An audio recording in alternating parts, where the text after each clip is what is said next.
My daughter forgot to hang up the phone. I heard her say he has to go to a nursing home. I did not say anything. They sold the house for $950,000, or so they thought. They returned from a business trip smiling. On the doorstep they found a note, and when they read it, they started screaming. My name is Clint Reeves, and I am 72 years old. Most people look at me and see a retired man with grease on his hands, tinkering with a 1967 Mustang in his garage. They see a widower who walks with a slight limp and assumes I am slowing down. They are wrong. For 40 years, I was a forensic accountant. I hunted down embezzlement schemes for major corporations. I traced hidden assets for federal investigations. I know how to find the truth buried under mountains of numbers. I know that people lie, but math never does. My daughter Megan and her husband Brad forgot who I used to be. They forgot that I made a living destroying people who thought they were smarter than me. It started on a Tuesday afternoon. The Seattle rain was hammering against the metal roof of my garage. It was the kind of gray day that makes your joints ache. Megan had borrowed my truck to run some errands because her luxury SUV was in the shop again. When she pulled into the driveway, she did not get out immediately. She sat there with the engine running. I was under the hood of the Mustang adjusting the carburetor. I had my phone connected to the garage Bluetooth speakers to listen to jazz. Suddenly, the music cut out. The speakers crackled and connected to my truck's system instead. Megan had paired her phone to my garage system last week during a barbecue, and she had forgotten to disconnect. The voice that filled my garage was not jazz. It was my daughter.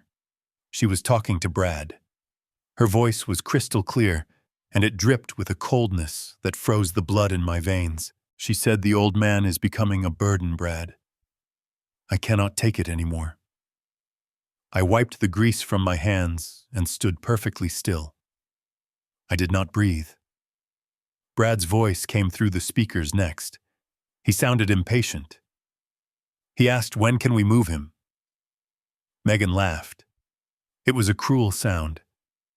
She said, "I found a place called Sunset Pines. They have a budget wing for state-subsidized cases. It is cheap and it smells like bleach, but it will do. Once we get him in there, we can list the house next week. With the market the way it is, we can get $950,000 easily. That pays off your shark loans and gets me that Porsche." I stood there in the center of my garage, surrounded by my tools and the smell of oil. My heart did not race. My hands did not shake.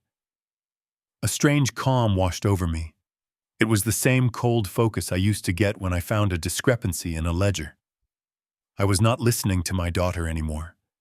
I was listening to a suspect. Megan continued talking. She said, "He is so senile he will probably thank us for it. We just need to get him to sign the power of attorney papers tonight. Tell him it is for his medical insurance update. He trusts me. He is pathetic." I reached over and pressed the disconnect button on the wall unit. The garage went silent. The rain continued to pound on the roof. I walked to the sink and washed the grease from my hands. I scrubbed until my skin was raw. I looked at myself in the small mirror above the sink. I did not see a victim. I saw a man who had just been handed a case file.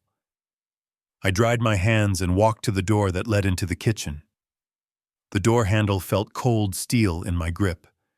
I opened it just as Megan walked in from the garage entrance. She was smiling. It was her best smile, the one she used when she wanted money. "Hi, Dad," she chirped. She put a grocery bag on the counter. "I bought those ribs you like for dinner. I thought we could have a nice family meal tonight." I looked at her. I looked for the little girl I taught to ride a bike. I looked for the teenager I comforted when she got her heart broken. She was gone. Standing in front of me was a predator in designer heels. I forced the corners of my mouth up. It was a mask I had worn 1,000 times in boardrooms. "That sounds delicious, sweetheart," I said. My voice was steady. "I am starving." She kissed my cheek. I felt nothing. The war had begun. Dinner that night was a masterclass in deception. We sat around the mahogany dining table that my late wife and I bought 30 years ago. The chandelier cast a warm glow over the roast beef, but the air was thick with tension. Brad sat across from me. He was 38 years old and wore a suit that cost more than his car. He was a mediocre stockbroker who thought he was a wolf of Wall Street. He poured himself a glass of my expensive Cabernet without asking. So Clint Brad started. He swirled the wine in his glass. Megan and I have been talking. We are worried about you. This house is so big. The maintenance must be exhausting for a man your age. I cut a piece of meat slowly. I chewed it thoroughly before answering. I am managing fine, Brad, I said. I like the space. It holds memories. Megan reached across the table and touched my hand. Her fingers were cold. Dad, we just want what is best for you. We found this lovely community. It is like a resort. You would have people your own age to talk to. You would not be so lonely. I looked at my grandson Leo. He was 10 years old and sitting at the end of the table pushing peas around his plate. He was the only innocent thing in this room. He looked up at me with sad eyes. Mom said you are going away, Grandpa, he whispered. Megan's eyes widened. She shot a glare at Leo that could cut glass. Grandpa is just going on a vacation, Leo, she said quickly. I smiled at Leo. Do not worry, sport. Grandpa is not going anywhere he does not want to go. I turned my gaze back to Brad. You mentioned a community. How much does this resort cost? Brad exchanged a glance with Megan. Well, that is the great part, Clint. It is very affordable. We can handle all the finances for you. In fact, we brought some paperwork for you to sign. Just routine stuff to help us manage your medical bills and property taxes so you do not have to worry. He pulled a folder from his briefcase and slid it across the table. I did not open it. I knew exactly what was inside. It was a durable power of attorney. It would give them total control over my assets. It would let them sell this house and dump me in a state facility. I pretended to squint. I forgot my reading glasses upstairs. I lied. I am so tired tonight. My eyes are blurry. Leave it here. I will sign it in the morning. Brad looked annoyed. He tapped his finger on the folder. It is really important we get this done tonight, Clint. The notary is coming by early tomorrow. I yawned. A loud, exaggerated yawn. I am an old man, Brad. When the sun goes down, my brain turns off. I stood up. The roast was delicious, Megan. Thank you. I walked out of the dining room. I could feel their eyes drilling into my back. As I climbed the stairs, I heard Brad hiss. He better sign that damn paper tomorrow. We have the realtor coming at noon. I went into my bedroom and locked the door. I waited 5 minutes until I heard the television turn on downstairs. Then I moved. I did not go to bed. I went into my walk-in closet and pushed aside a row of winter coats. Behind them was a small safe. I spun the dial. Left to 20, right to 10, left to 5. The heavy door clicked open. I took out my laptop. This was not the computer I kept in the living room for checking emails. This was my work machine. Encrypted. Secure. I sat at my desk and opened the laptop. The screen glowed blue in the dark room. I cracked my knuckles. It was time for an audit. I logged into my bank accounts. I had added Megan to my checking account 2 years ago to help with groceries. That was a mistake. I pulled up the transaction history. My eyes scanned the lines of data. It was worse than I thought. It was not just groceries. There were withdrawals for $200 here, $300 there, small enough to go unnoticed if you were not looking. But I was looking. Over the last 6 months, she had siphoned off $12,000. But that was just the tip of the iceberg. I navigated to the credit bureaus. I requested a full credit report for myself. When the file downloaded, I felt a knot of rage tighten in my stomach. There were 3 credit cards opened in my name in the last 4 months. I had never seen these cards. One was maxed out at $15,000. The charges were all from online casinos and luxury boutiques in Las Vegas. Another card had a balance of $20,000. I tracked the IP addresses of the applications. They came from this house. They came from Brad's laptop. They were not just waiting for me to die. They were actively bleeding me dry while I was still breathing. They had stolen my identity. They had leveraged my perfect credit score to fund their gambling and their vanity. I looked at the total debt. $55,000. If they sold the house for $950,000, they would pay off this debt pocket, the rest, and leave me with nothing in a nursing home that smelled like bleach. I closed the laptop. I did not feel sad anymore. Sadness is a luxury for people who have options. I had no options. I only had a strategy. I picked up my phone and dialed a number I had not called in 5 years. It rang twice. Harold Solomon speaking. His voice was gravel and smoke. "Harold, it is Clint Reeves," I said. "Clint, it is 11 at night. Did someone die?" "Not yet," I said. "But someone is about to wish they had. I need to see you tomorrow morning." 7 a.m. "Before your secretary gets in, is this about the estate planning we talked about?" Harold asked. "No," I said. "This is about asset protection. And Harold, bring the paperwork for an irrevocable trust." There was a pause on the other end. Then Harold chuckled. It was a dry, dark sound. "Someone tried to hustle you, did they?" "They tried," I said. "I am going to teach them a lesson about compound interest and consequences." I hung up the phone. I lay down on my bed, fully clothed. I stared at the ceiling. I did not sleep. I listened to the sounds of my house, the settling of the wood beams, the wind against the window. Tomorrow this house would no longer be mine, but it would never belong to them. The next morning, I left the house before the sun came up. I left a note on the kitchen counter saying I went for an early walk. I drove my truck to downtown Seattle. The city was waking up. Delivery trucks were double parked, and steam was rising from the manholes. I parked in front of the brick building that had survived the tech boom. Harold's office smelled of old paper and expensive cigars. He was sitting behind a desk that was large enough to land a plane on. Harold was my age, but he looked older. He had seen the worst of humanity in divorce courts and probate hearings. He poured 2 fingers of scotch into a crystal glass and slid it across the desk to me. "It is 7:15 in the morning, Harold," I said. He shrugged. "It is antiseptic.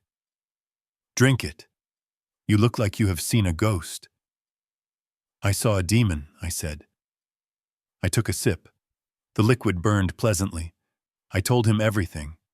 I told him about the Bluetooth call, the fake dinner, the forged credit cards, the gambling debts.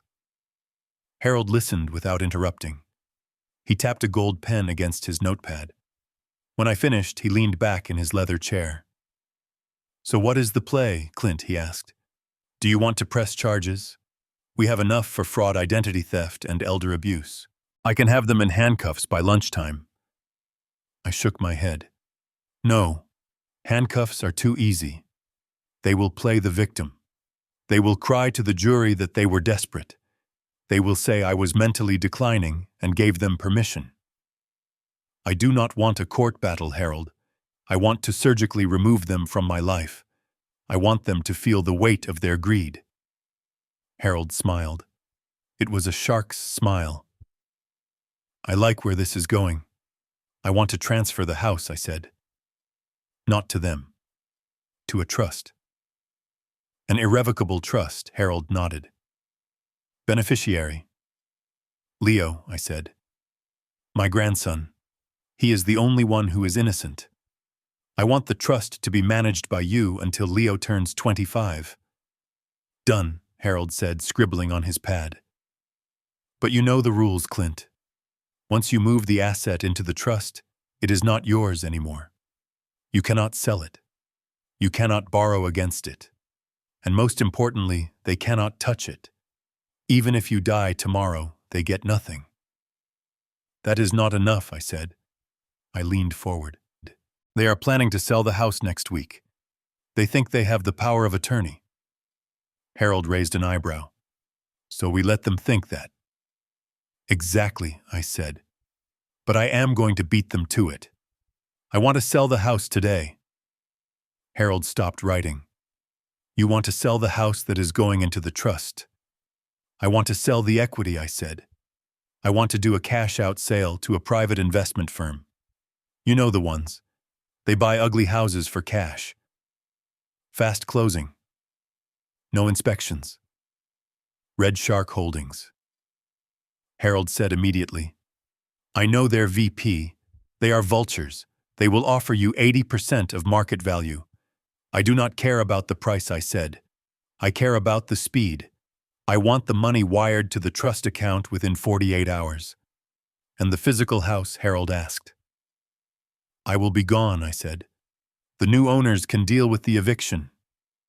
Harold started laughing. It was a deep belly laugh.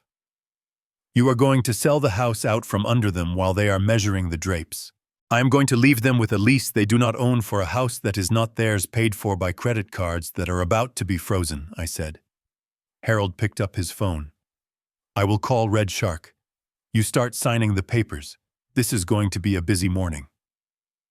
I spent the next 3 hours signing my name. I signed over the title. I signed the trust documents. I signed the sale agreement with Red Shark Holdings. By 10 a.m., I no longer owned the home I had lived in for 30 years. I was technically homeless, and I had never felt more free. Harold walked me to the elevator. You are a cold son of a bitch, Clint, he said affectionately. I learned from the best, I said. One more thing, Harold said as the elevator doors opened. What happens when they come home and find the locks changed? I stepped into the elevator. I checked my watch. By the time they come home, the ink will be dry and I will be on a plane. But I will leave them a note. I would hate for them to be confused. I drove back to the house. It was 11 a.m. Megan was in the kitchen drinking a kale smoothie. She looked up when I walked in. Did you have a nice walk, Dad? She asked. She sounded cheerful. It was enlightening, I said. I walked past her to the stairs. Dante! Forget the realtor is coming at noon, she called out. We need to tidy up your room. I paused on the stairs. My hand gripped the banister. Do not worry, sweetheart, I said. By the time I am done, my room will be completely empty. She thought I meant cleaning. She had no idea I meant erasing my existence. I went upstairs and pulled my suitcase from the closet. I did not pack clothes. I packed the photos of my wife. I packed my military medals. I packed Leo S. drawings. Everything else was just stuff. And stuff can be replaced. Dignity cannot. I heard the doorbell ring at noon. It was the realtor. I heard Megan's fake laugh echoing from the foyer. Oh yes, he is just upstairs. He is so excited to move to the new community. I snapped my suitcase shut. The sound was like a gunshot in the quiet room. I walked to the window and looked out at the bay. The water was gray and choppy. It was a perfect day for a funeral. And today I was burying my relationship with my daughter. I took the bottle of heart medication from my nightstand, the one they had refilled yesterday. I opened it and poured the pills into my hand. They were blue. My heart medication was white. Xanax, I whispered. High dose. They wanted me to sleep through the open house. They wanted me drooling in a chair while they sold my life to the highest bidder. I walked into the bathroom and flushed the blue pills down the toilet. I watched them swirl away. Then I went back to the bedroom and sat in the chair by the window. I waited. I was not the prey anymore. I was the hunter, and the trap was set. The morning sun hit the kitchen island, but it brought no warmth. I sat there with a mug of black coffee watching the steam rise and disappear. It was the day after I had sold my own house out from under my feet, but to the two people sitting across from me, I was still just the confused old man who needed to be managed.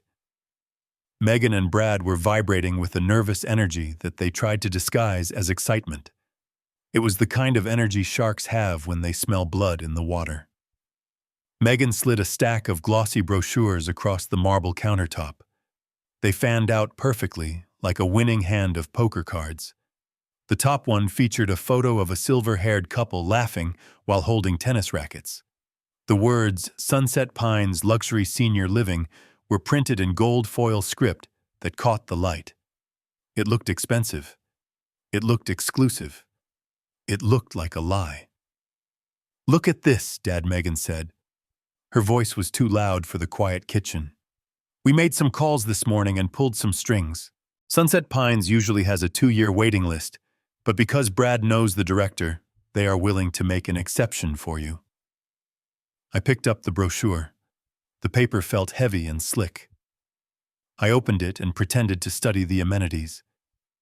I saw photos of a manicured garden, a generic library with fake books, and a dining hall that looked suspiciously like a high school cafeteria with better lighting. I knew exactly what Sunset Pines was. I had audited their parent company 10 years ago. They were a volume business. They packed seniors into small rooms, sedated them with cheap medication, and drained their bank accounts until the checks bounced. Then they moved them to the state ward. It was a warehouse for the unwanted, not a resort. "It looks very fancy," I said slowly, allowing a tremor to enter my voice. "Is it expensive? I do not want to be a burden on you two." Brad took a bite of his bagel and chewed aggressively.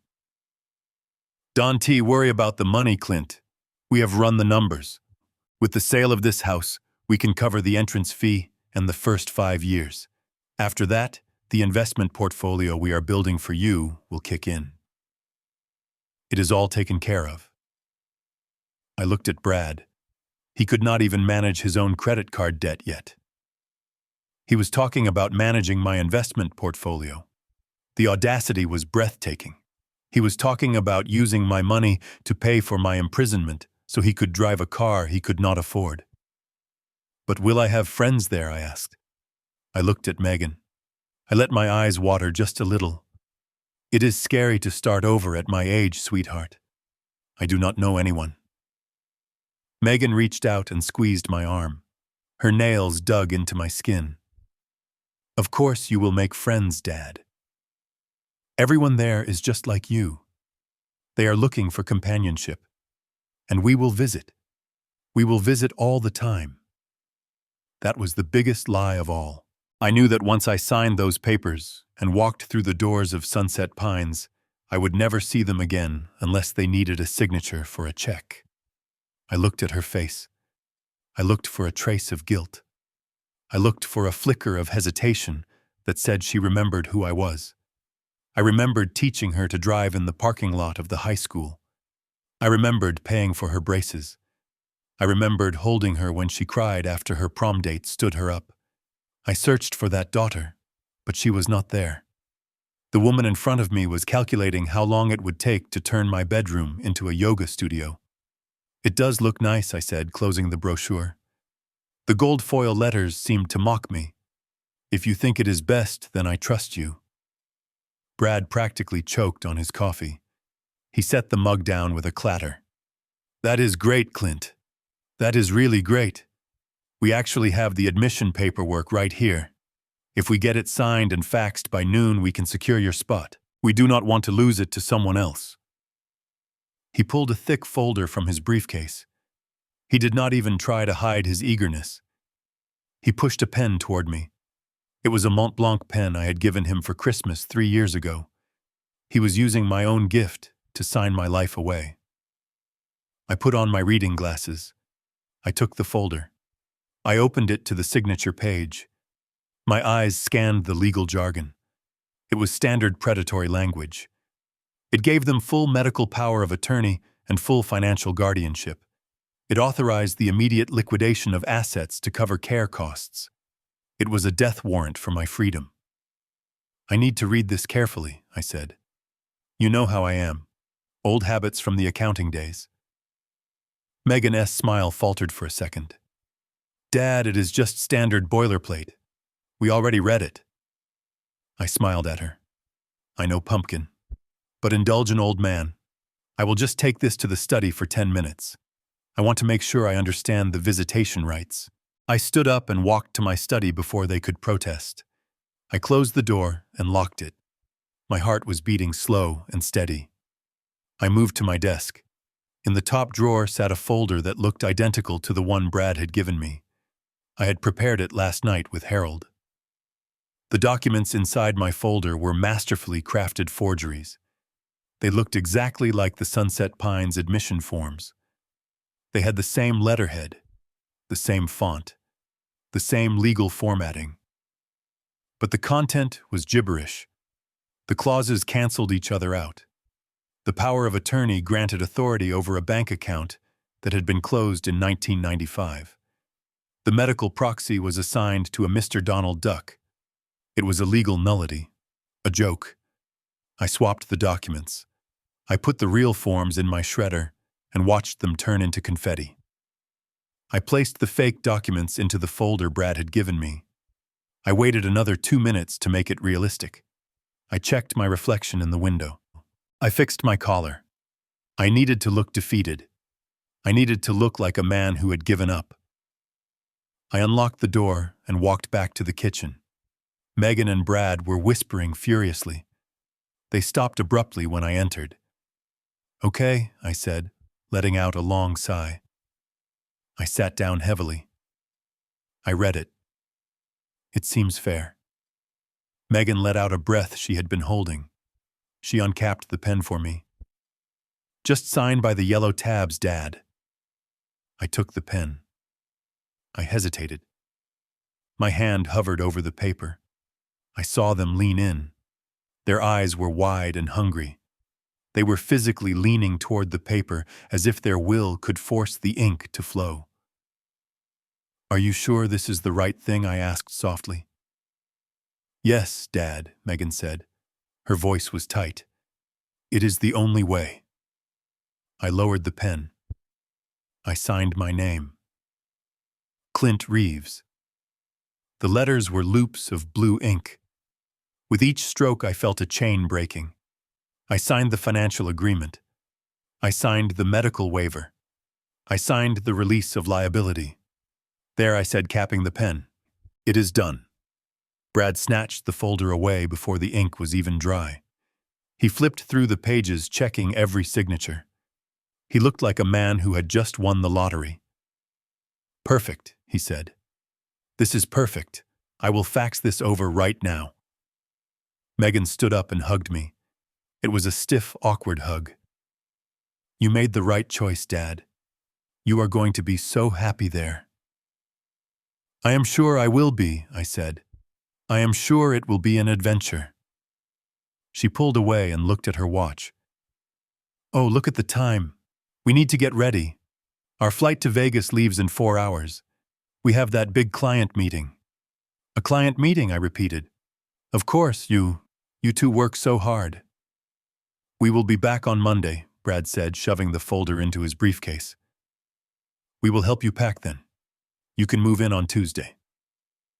"Tuesday," I said. "That sounds fine." I watched them scramble out of the kitchen. They were already celebrating. I could hear them in the hallway. Brad was laughing. Megan was talking about champagne. They were so blinded by their greed that they never questioned why I surrendered so easily.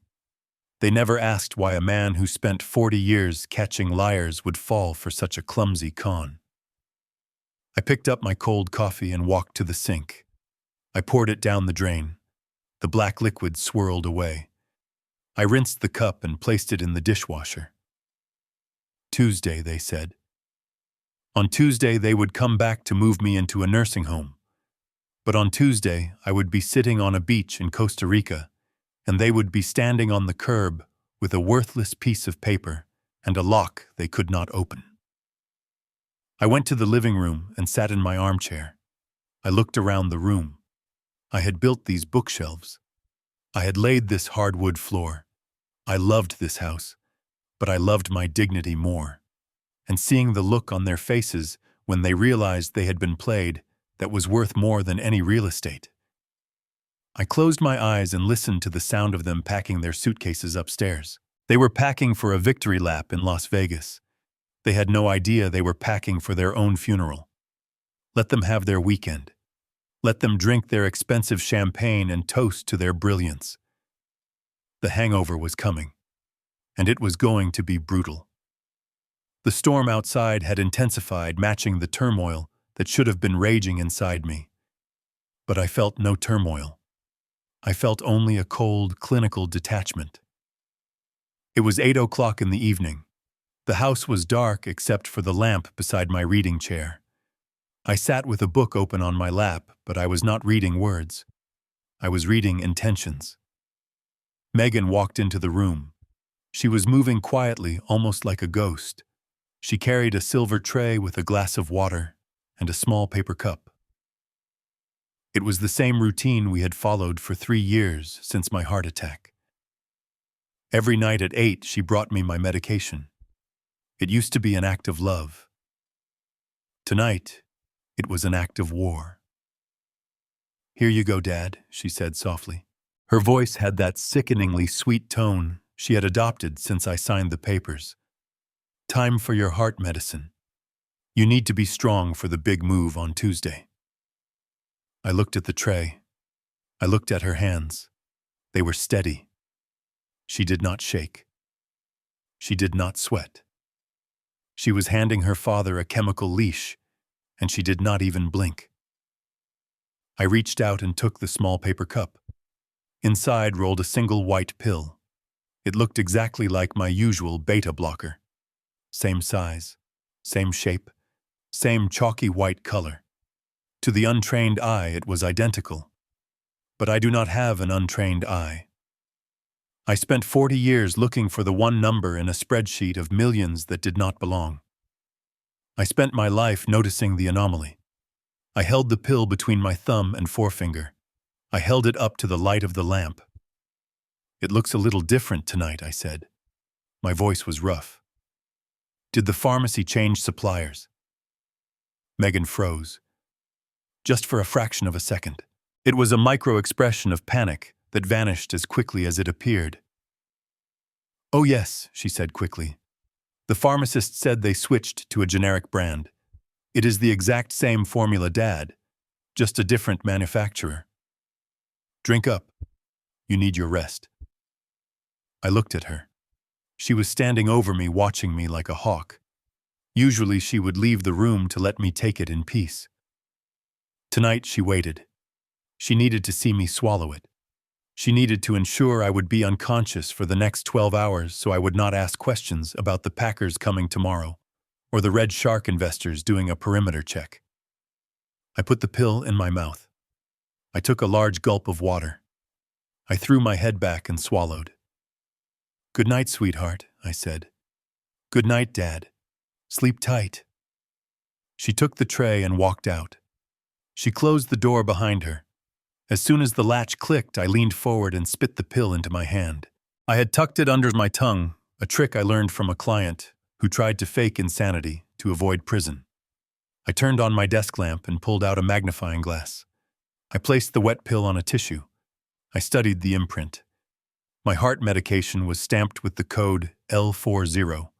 This pill was stamped with TZ1. I pulled out my phone and typed the code into a pill identifier database. The search result loaded instantly. Triazolam. Brand name Halcyon. A powerful sedative used to treat severe insomnia. Side effects include memory loss, confusion, and loss of coordination. In high doses on an elderly patient with a heart condition, it could induce a coma or respiratory failure. I sat back in my chair. The room felt suddenly very cold. They were not just trying to sedate me. They were willing to risk killing me. If my heart stopped in the night, they would just cry at the funeral and collect the insurance money faster. It was efficient. It was brutal. It was business. I needed proof. Not for the police, but for myself. I needed to see the physical manifestation of their poison. I looked at the corner of the room. Standing there was a large ficus tree in a ceramic pot. My late wife had bought that tree 20 years ago. She had named it Fred. She talked to it every day. It was vibrant and green, a living memory of her care. I stood up and walked over to the tree. I felt a pang of guilt for what I was about to do. "I am sorry, Fred," I whispered, "but I need you to be my witness." I dissolved the pill in half a glass of water. The white powder swirled like smoke. I poured the mixture into the soil at the base of the tree. I did not sleep that night. I barricaded my door with a heavy chair, just in case the sedative was meant to be followed by a pillow over the face. I sat in the dark listening to the wind howl. I thought about every soccer game I had coached. I thought about every scraped knee I had bandaged. I thought about the college tuition I had paid. I balanced the ledger of my life. The credit column was full of love and sacrifice. The debit column was full of betrayal. The account was closed. The next morning I woke up before dawn. The house was silent. I walked over to the corner of the room. The ficus tree was dead. It had not just wilted. It had collapsed. The leaves had turned a sickly yellow and brown, curling in on themselves, as if they were trying to escape the poison in their veins. The branches drooped heavily towards the floor. It was a shocking, violent transformation. I stared at the dead plant. I touched a brittle leaf, and it crumbled to dust in my fingers. If I had swallowed that pill, that would be my brain. That would be my heart. I felt a tear run down my cheek. It was the last tear I would ever shed for my family. That tear was not for me. It was for the death of the father I used to be. The man who believed in unconditional love was gone. He died with that tree. The man who remained was the auditor, and the auditor had found fraud. I heard footsteps in the hallway. It was Brad. He was up early, probably to check if the old man was still breathing. I quickly moved the chair away from the door. I sat on the edge of the bed and slumped my shoulders. I let my mouth hang open slightly. I made my eyes look vacant. Brad opened the door without knocking. He peeked in. When he saw me sitting there looking dazed, a grin spread across his face. "Good morning, Clint," he said loudly. "Sleep well?" I looked at him slowly. I blinked.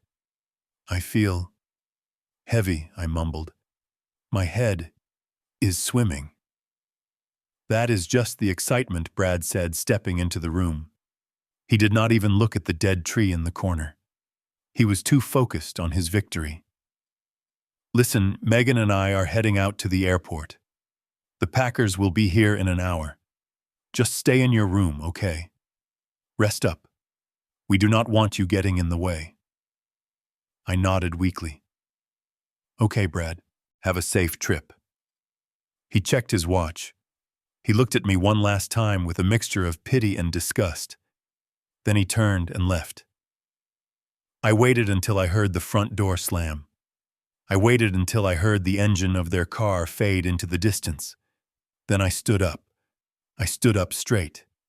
The fog in my head was an act. My mind was sharper than a razor blade. I walked over to the dead ficus tree. I picked up the heavy pot.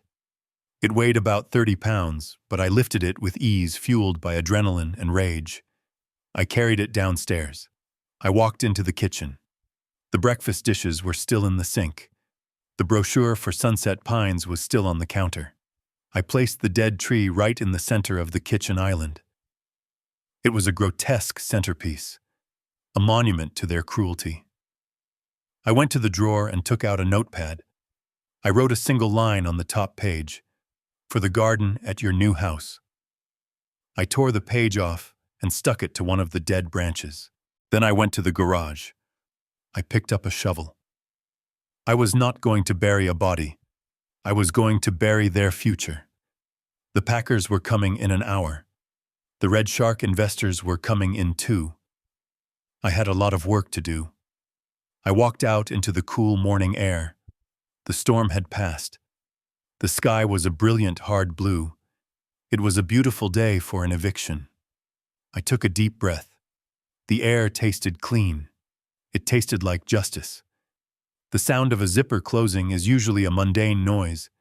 It is the sound of jackets being fastened or bags being shut. But in the quiet of my house that morning, the sound of the zipper on Brad's Louis Vuitton suitcase sounded like a weapon being cocked. It was sharp and aggressive. I lay in my bed with my eyes closed.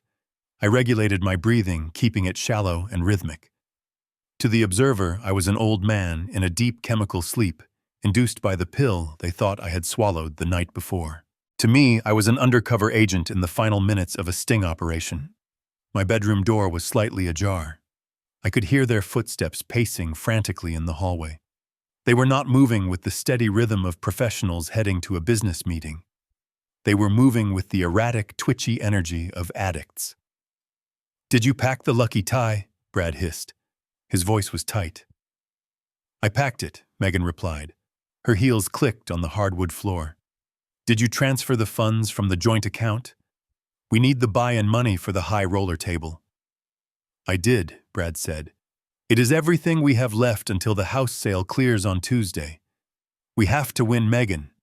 We have to win big this time."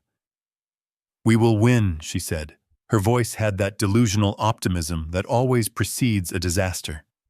"I can feel it. The luck is turning." I lay there and listened to them bet their future on a feeling. They were taking the last few $1,000s they had not yet stolen from me, and they were flying to Las Vegas to put it on black. They called it a business trip to meet partners. It was actually a desperate pilgrimage to the altar of greed. I heard their footsteps approach my door. I relaxed my facial muscles. I let my mouth fall open slightly. I slowed my breathing even more. This was the performance of a lifetime. The door creaked open. The smell of Megan's expensive perfume wafted into the room. It was floral and cloying, masking the scent of desperation that clung to them. "He is out cold," Brad whispered. He was standing right beside the bed. I could feel his presence looming over me. "Good," Megan said. "That pill worked wonders. He won't wake up until tomorrow morning. By then we will be checking into the Bellagio." Brad leaned down. I could feel his breath on my face. It smelled of coffee and mints. He was checking to see if I was really asleep. He poked my shoulder, not gently. He jabbed it with a finger. "Clint," he said loudly. "Hey, Clint, we are leaving now." I did not move. I did not twitch. I mastered the involuntary reflex to recoil from his touch. "He is gone," Megan said. "Totally under. Let's go, we are going to miss the flight." "Wait," Brad said. "We need to be sure. We cannot have him wandering around if he wakes up early. He might answer the phone or trigger the alarm." I heard the jingle of keys. My keys. The spare set that used to hang in the kitchen. "Lock him in," Brad said. I felt a surge of cold rage in my gut. Locking an elderly man in a room without access to water or a bathroom is not just cruel. It is criminal. It is a felony.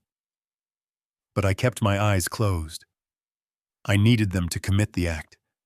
I needed the final piece of evidence that they had ceased to view me as a human being. I heard them step out of the room. The door closed with a soft thud. Then came the sound that sealed their fate. Click. The deadbolt slid into place. They had locked me in my own bedroom in the house I had built with my own money. They had imprisoned me like a dangerous animal. "Test it," Megan said. I heard the doorknob rattle. It held fast. "Perfect," she said. "Let's go." I listened to their footsteps retreat down the hallway. I heard them descending the stairs. Their voices faded into the distance, replaced by the sounds of luggage wheels rolling across the floor. I lay there for another 3 minutes. I counted the seconds. 180. 181. I heard the front door open and close. I heard the beep of the car alarm disarming. I heard the engine of the rental car roar to life. It was a muscle car. Brad always rented muscle cars to compensate for his lack of power in the real world. The car backed out of the driveway. The engine revved aggressively as they sped down the street. The sound grew fainter and fainter until it was swallowed by the ambient noise of the neighborhood. They were gone. I opened my eyes. The room was bathed in the morning light. It looked the same as it had 5 minutes ago, but the air felt different. The air felt lighter. The heaviness of their presence was gone. I sat up. I did not stretch. I did not rub my eyes. I moved with the precision of a soldier. I swung my legs over the side of the bed and stood up. I walked to the window and looked out. The street was empty.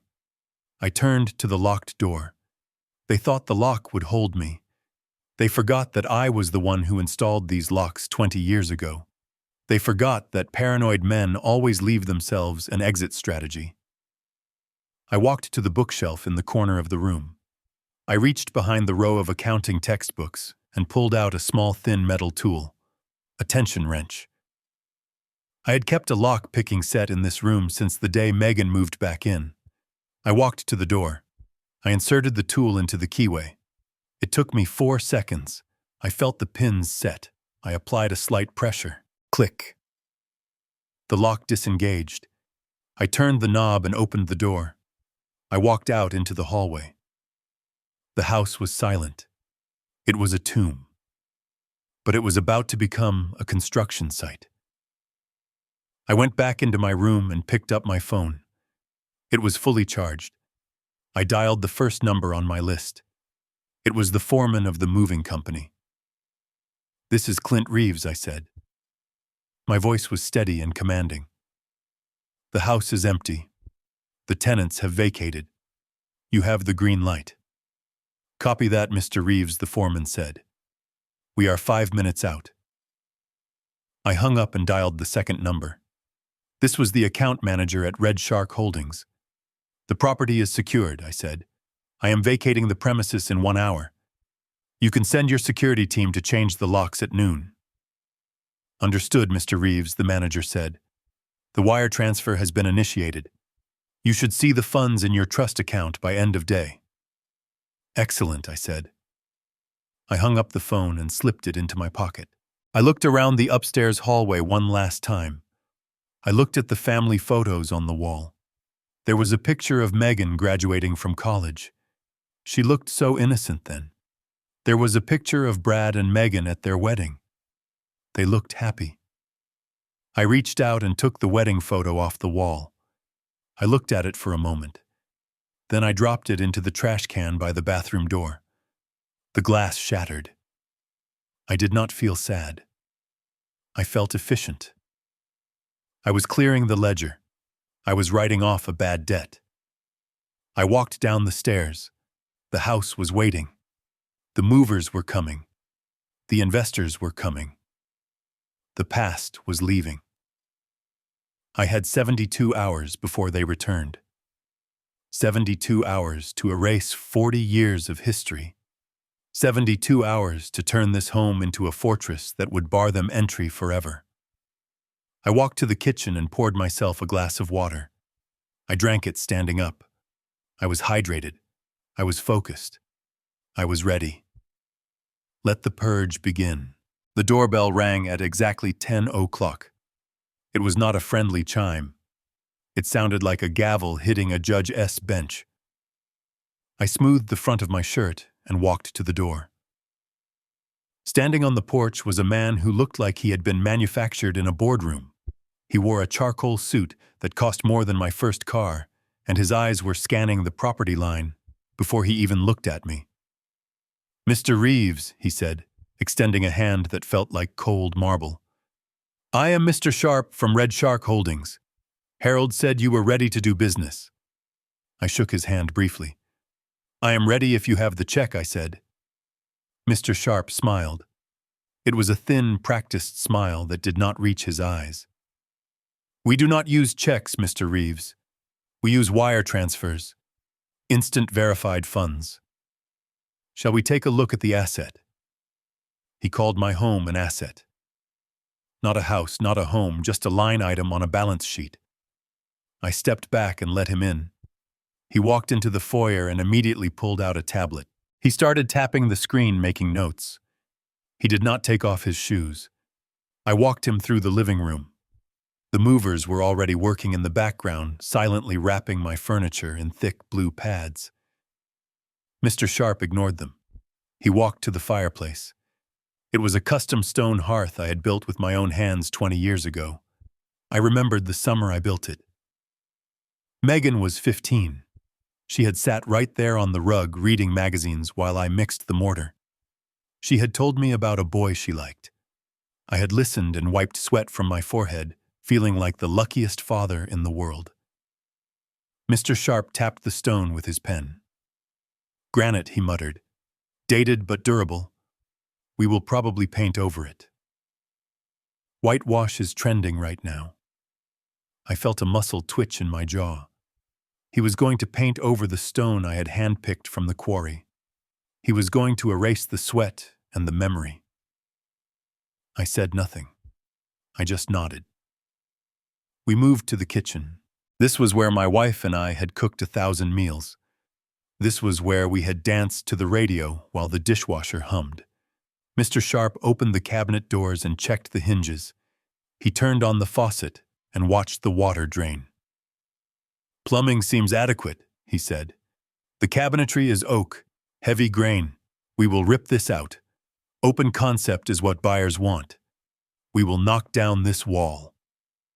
He pointed to the wall where I had hung my wife's favorite painting.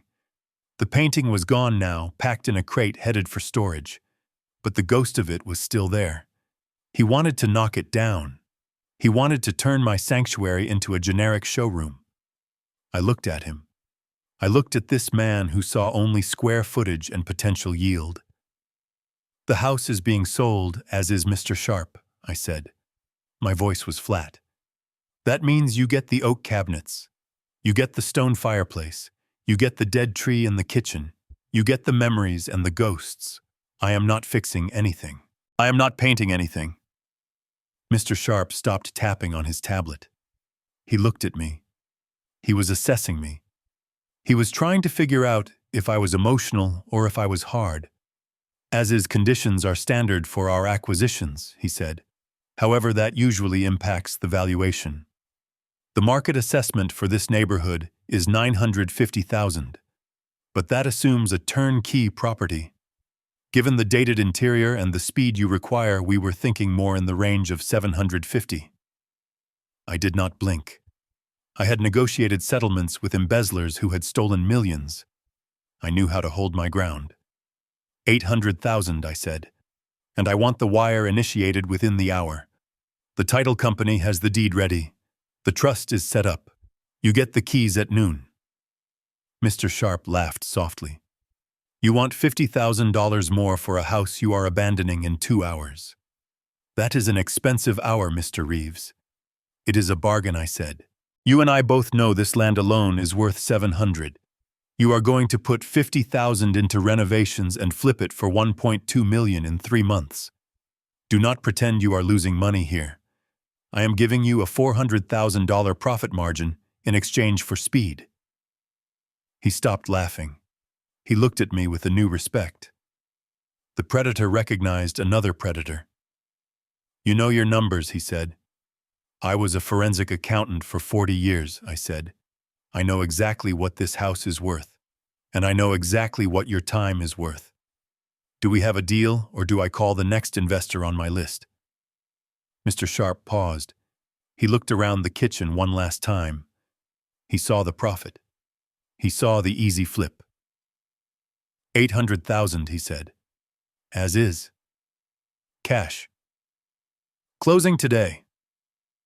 Done, I said. We walked to the dining room table. It was the only piece of furniture left uncovered. He placed his tablet on the table and pulled up a digital contract.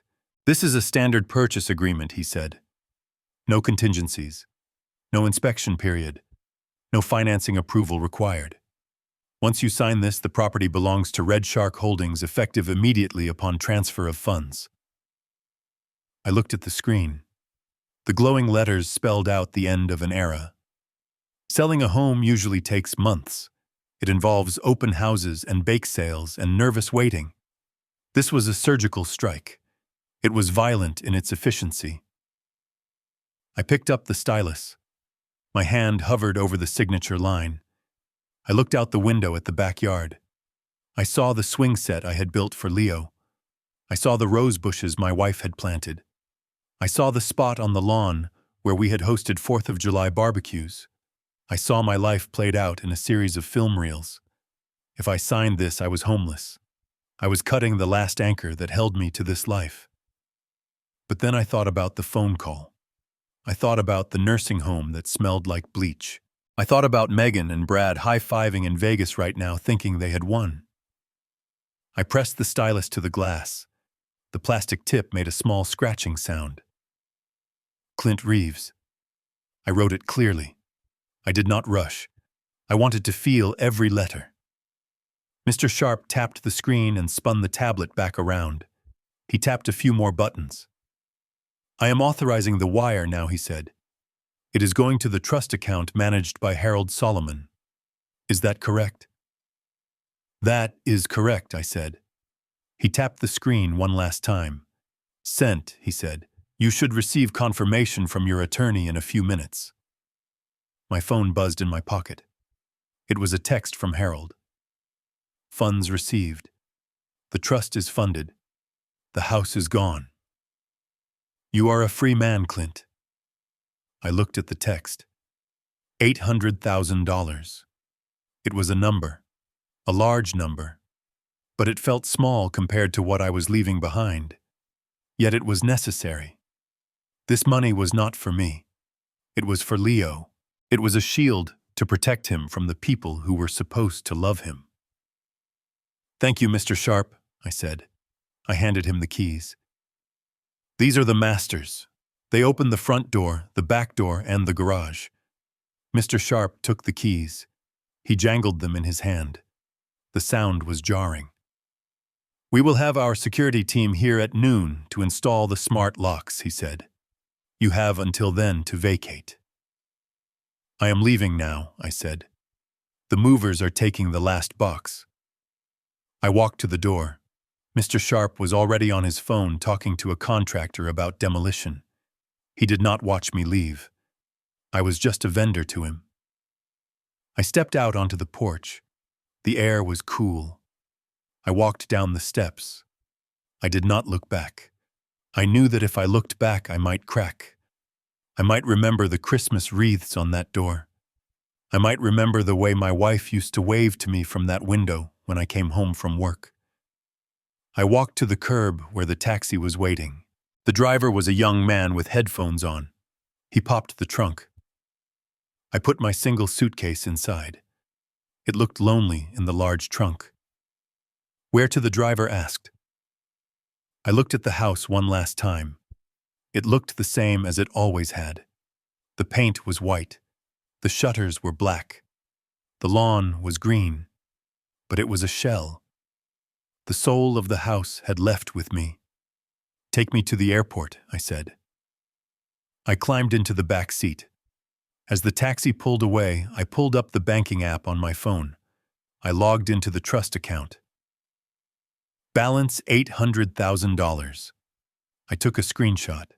I would need that later. I opened my email and composed a message to the utility companies. I canceled the electricity. I canceled the water. I canceled the gas. Effective immediately. When Brad and Megan came home, they would not just be locked out. They would be in the dark. I leaned back against the seat. My heart was beating slowly, rhythmically. I checked my pulse. 60 beats per minute. I was not a victim. I was a man who had just completed the biggest transaction of his life. I had traded a house made of wood and brick for a legacy of truth. The taxi merged onto the highway. The city of Seattle sped by in a blur of gray and green. I closed my eyes. I was tired. But it was a good tired. It was the exhaustion of a man who had cleaned out the rot from his foundation. I was homeless. I was alone. And for the first time in years, I was safe. The shark had eaten the bait. Now all I had to do was wait for the trap to snap shut. The foreman of the moving crew was a man named Mike. He looked like he could lift a piano with one hand, but he had the gentle eyes of a man who had seen too many broken homes. He stood in my foyer holding a clipboard waiting for orders. Behind him stood 6 men ready to strip the flesh off the bones of my house. I looked at Mike. I did not see a mover. I saw an executioner. And I was the judge giving the order. "There are 2 destinations, Mike," I said. I handed him a color-coded floor plan. Everything marked in green goes to the climate-controlled facility in Bellevue. High security, white glove handling. That is the legacy vault. "And the red items?" Mike asked, tapping the clipboard with a thick finger. "The red items go to the self-storage unit on Industrial Way," I said. "The one next to the rendering plant. Do not bother with bubble wrap. Just get it out of my sight." Mike looked at the plan. He looked at the house. He nodded. "Understood, Mr. Reeves. We will start with the master bedroom." I followed them upstairs. This was not moving. This was a surgical separation of a tumor from a healthy body. The tumor was the accumulation of greed and entitlement that Megan and Brad had brought into this house. The healthy body was the memory of my wife and the future of my grandson. I watched 2 men enter Megan and Brad's bedroom. It used to be a guest room until they moved in 3 years ago and claimed it as their fiefdom. They had repainted it a garish shade of modern gray and filled it with furniture that looked expensive but was made of particle board. One of the movers picked up a Louis Vuitton trunk at the foot of the bed. It was heavy. Brad liked to brag that it was vintage. I knew it was a knockoff he bought in Chinatown. "Red tag," I said. "Throw it in the truck." The mover hesitated. "It looks fragile, sir." I looked at the trunk. I looked at the man. "It is trash," I said. "Treat it accordingly." He shrugged and hauled it onto his shoulder. He did not exactly throw it, but he did not carry it like a baby either. He carried it like a sack of potatoes. I felt a grim satisfaction. I moved to the closet. This was the shrine of their vanity. Rows of designer dresses that Megan had bought with my credit cards. Shelves of shoes that cost more than my first car. Suits that Brad wore to play the part of a successful broker while he gambled away his clients' money. I pulled a black garbage bag from my pocket. I snapped it open. "Pack the clothes I ordered. Hangers and all. Do not waste time folding them." The men started sweeping the clothes into the bags. The sound of silk and wool being crushed was music to my ears. It was the sound of a false identity being dismantled. These were not clothes. They were costumes. And the play was over. I walked over to the nightstand on Brad's side of the bed. I opened the drawer. It was filled with the usual detritus of a disorganized man. Loose change, breath mints, casino chips, a stack of receipts. I started sifting through the receipts. My forensic accountant instincts kicked in. I was looking for patterns. I was looking for the story the numbers told. I found a receipt for a bracelet from Tiffany S. dated 3 months ago. Price tag $4,000. I frowned. Megan had not worn a new bracelet in months. In fact, she had complained that Brad never bought her jewelry anymore. I dug deeper. I found a second receipt. A dinner for 2 at a French bistro in downtown Seattle.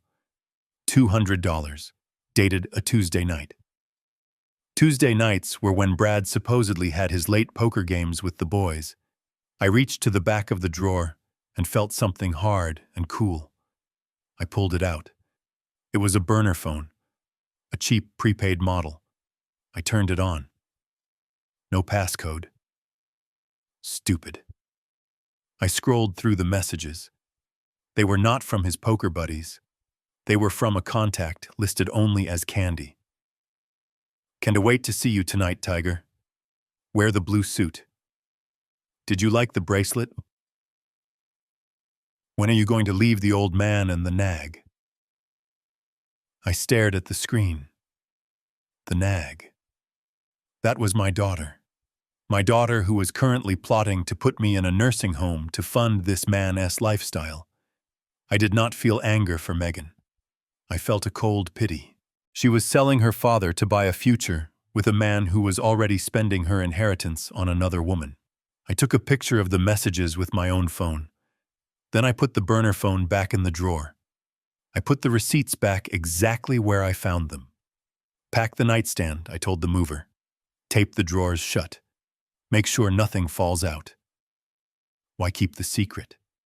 Because information is ammunition, and I was not ready to fire the kill shot yet.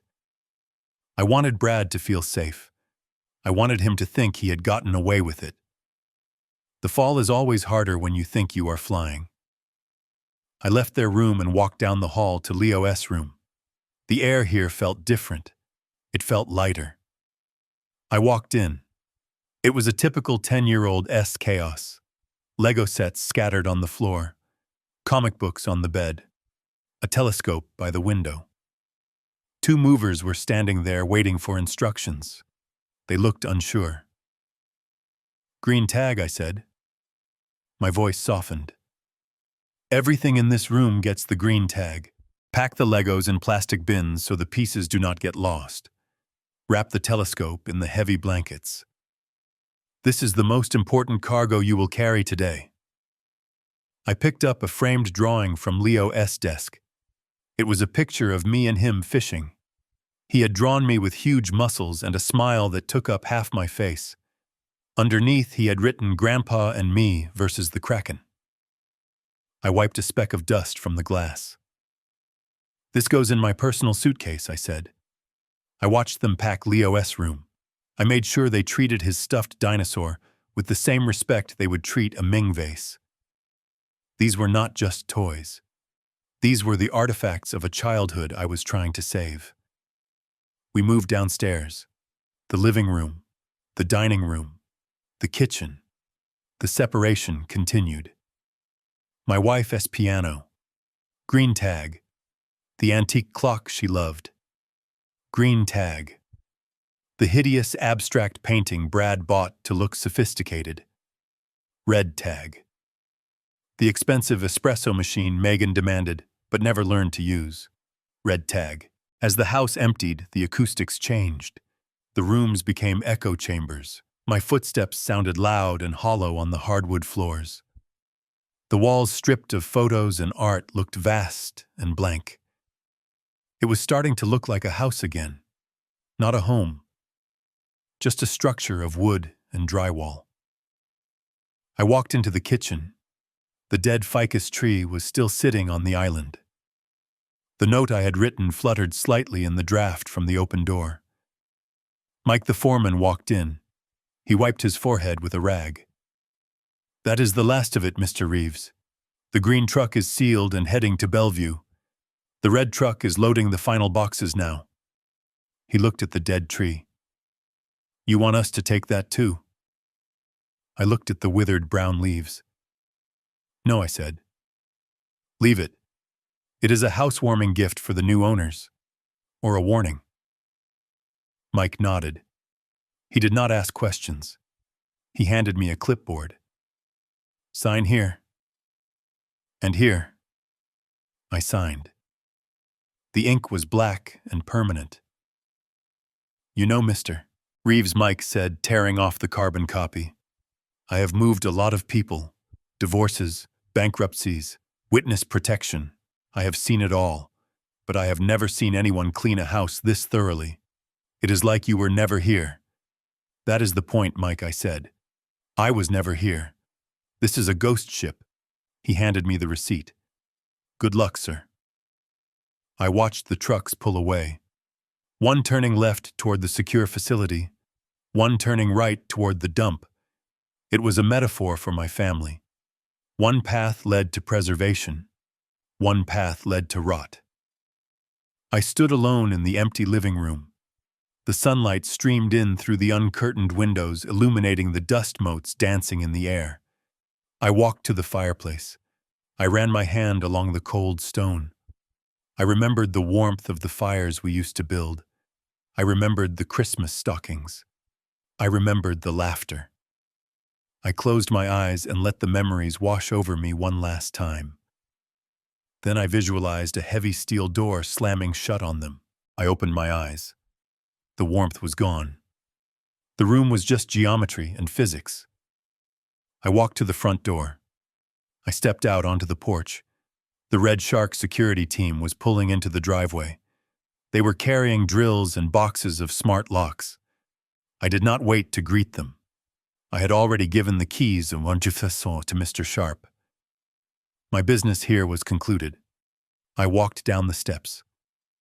I did not look back at the house. I looked at the sky. It was vast and indifferent. I had stripped the house of everything that mattered. I had salvaged the good and discarded the bad. I had found the evidence of their betrayal, and I had secured the legacy of my love. I climbed into the waiting taxi. "Airport," I said. As we drove away, I took out my phone. I looked at the photo of the text messages on Brad S. burner phone. "Can't wait to see you tonight, Tiger." I smiled. A cold, humorless smile. "Wait until you see what I have waiting for you, Brad," I whispered. "You are going to wish you were in a cage with a real tiger."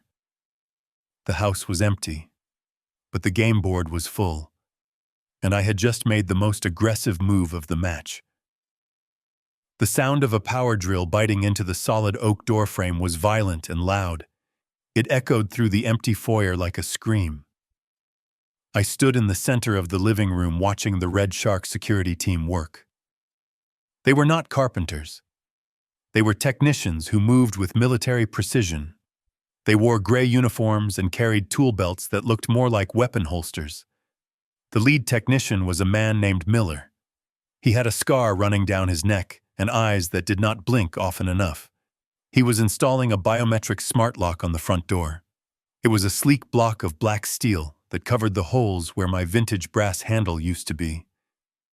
That brass handle had been polished by my wife's hands for 20 years. Now it was in a landfill, and in its place was a machine that required a fingerprint or a 12-digit code to grant access. Miller turned to me. "The system is live, Mr. Reeves.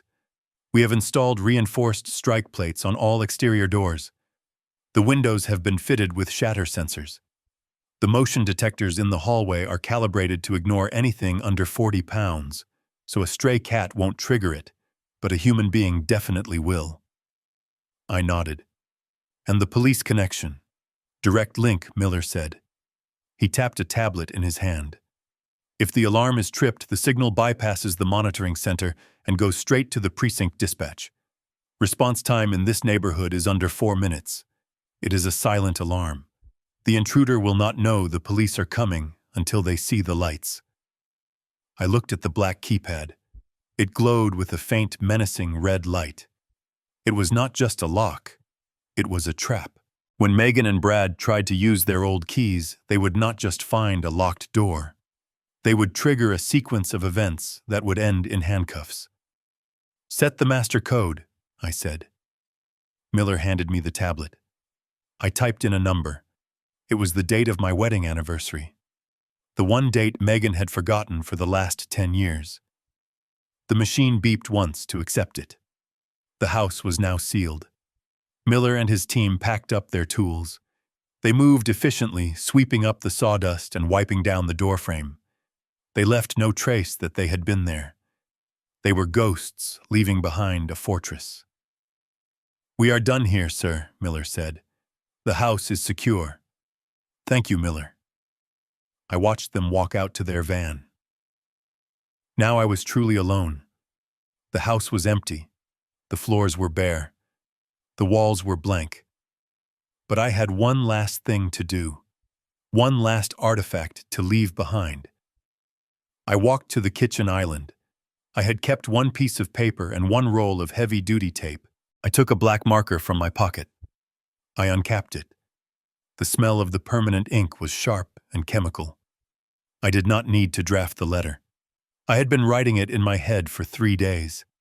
I had been writing it since the moment I heard my daughter's voice through the Bluetooth speakers. I pressed the marker to the paper. The tip squeaked against the surface. To Megan and Brad. I wrote their names large. I wanted them to see it from the driveway. I did not write about my feelings. I did not write about heartbreak or betrayal. Those are human emotions, and I was dealing with people who had lost their humanity. I wrote facts. Fact number 1. I heard the phone call. I heard you planning to put me in the discount wing of Sunset Pines. I heard you laughing about selling my home to buy a Porsche. Fact number 2. The power of attorney you made me sign was a forgery. The medical proxy was a joke. You own nothing. You control nothing. Fact number 3. This house now belongs to Red Shark Holdings. You are currently standing on private property. The police are already on their way. Fact number 4. I emptied the bank accounts. The money is in an irrevocable trust for Leo. You cannot touch a dime. The credit cards you stole are frozen. The gambling debts you owe are yours alone. And finally, I paused. The marker hovered over the paper. I thought about the little girl I used to carry on my shoulders. I thought about the woman who had tried to poison me with sleeping pills. I wrote the final line. I did not go to a nursing home. I went to find a life where I am respected. Do not look for me. You will not find me. But I suspect the creditors you owe money to will have no trouble finding you. I signed it simply. Clint. I did not write Dad. I did not write Father. Those were titles earned by love, and they had been forfeited by greed. I picked up the paper. It felt heavy in my hand. I walked to the front door. The new glass panel was reinforced and tinted. I took the roll of tape and secured the note to the inside of the glass. I taped every corner. I taped the edges. I wanted to make sure it was perfectly flat, perfectly legible. I stepped back and looked at it. The white paper stood out starkly against the dark interior of the house. It was a tombstone epitaph for our family. I checked my watch. It was 11:45. The taxi was waiting at the curb. I took one last look around the foyer. The sunlight was hitting the dust motes dancing in the air. It was quiet. A peaceful silence. Not the silence of loneliness, but the silence of resolution. I opened the front door. The alarm panel started a slow, beeping countdown. I had 60 seconds to exit before the system armed itself. I stepped out onto the porch. The air outside was fresh and smelled of the ocean. I closed the heavy door behind me. Thud. The sound was solid. Final. I heard the electronic whir of the deadbolt sliding into place automatically. Then came a high-pitched chirp. The system was armed. The trap was set. I walked down the steps. My knees did not hurt today. My back was straight. I carried my suitcase in my left hand. It contained everything I owned in this world, and it felt light. The taxi driver was leaning against his car, smoking a cigarette. He tossed it on the ground when he saw me and opened the back door. "Airport," he asked again. "Airport," I said. And then the international terminal. I slid into the back seat. The leather was cool against my legs. As the driver pulled away from the curb, I felt the urge to look back. It is a natural human instinct to look at the place you are leaving, to say a silent goodbye. But I fought it. Lot's wife looked back and turned to a pillar of salt. If I looked back, I might turn into a pillar of regret. I might remember the good times and falter. I kept my eyes fixed on the road ahead. I watched the houses of my neighbors blur past. I watched the familiar streets of my neighborhood disappear. The house behind me was no longer a home. It was a weapon. It was a ticking time bomb waiting for two people to come back from Las Vegas with hangovers and empty pockets. I imagined the scene. I imagined them walking up the driveway, dragging their luggage. I imagined Brad trying his key and finding it useless. I imagined Megan reading the note. I imagined the color draining from her face. I imagined the siren of the police car approaching. A smile touched my lips. It was not a smile of happiness. It was the smile of a forensic accountant who had just balanced the books. The deficit had been cleared. The fraud had been exposed. I took my phone out of my pocket. I removed the SIM card. It was a tiny piece of plastic that connected me to them. I rolled down the window. The wind whipped into the car. I flicked the SIM card out into the rushing traffic. It bounced once on the asphalt and was crushed under the wheels of a delivery truck. I rolled the window back up. The silence returned. I was 72 years old. I had no home. I had no family, except for a grandson I would watch from afar. I was starting over with nothing but a suitcase and my dignity. And for the first time in a long time, I was looking forward to the future. "Drive fast," I told the driver. "I have a plane to catch." The taxi accelerated, merging onto the highway. I closed my eyes and let the hum of the engine lull me. Behind me, the house sat in silence, waiting for its victims. The fortress was sealed. The stage was set. And I was gone. I was not there to see it, but I know exactly how it happened. I know the physics of a car crash, and I know the physics of a life crashing into a wall. The variables are different, but the math is the same. When high-velocity entitlement meets an immovable object, the result is always catastrophic. It was 2 a.m. on a Tuesday. The neighborhood was asleep.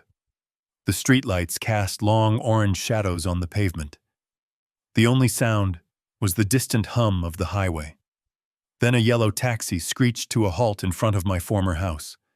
The brakes squealed. It was an ugly sound that shattered the peace of the night. The back doors flew open. Brad and Megan stumbled out. They did not look like the confident power couple that had left for Las Vegas 3 days ago. They looked like wreckage. Brad's suit was rumpled and stained with something that looked like bourbon. His tie was loose, hanging around his neck like a noose. Megan was missing a heel on her left shoe.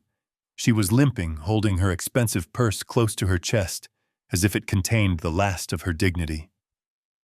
They were arguing. Their voices were loud and slurred, carrying through the crisp night air. "You said you had a system," Megan screamed. "You said double down on black was a guaranteed win." "Shut up," Brad shouted back. He slammed the taxi door so hard the vehicle shook. "I would have won if you had not distracted me." "You are bad luck, Megan. You have always been bad luck." The taxi driver did not wait for a tip.